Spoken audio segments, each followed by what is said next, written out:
Los presupuestos de Extremadura para el año 2022 significan que detrás de cada uno de sus euros hay personas. Están las necesidades, los intereses y las expectativas de todos y cada uno de los extremeños. Están los proyectos de quienes quieren trabajar por esta tierra y por su futuro, porque Extremadura tiene futuro. Están las necesidades y los intereses de todos los extremeños, especialmente de los más débiles.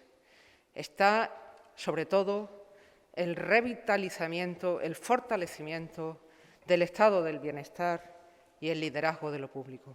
Porque detrás de cada euro de los presupuestos para Extremadura en el año 2022 hay valores.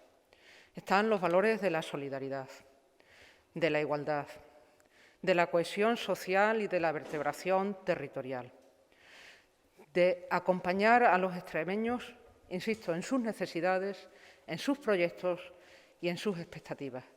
Está el impulso transformador de Extremadura,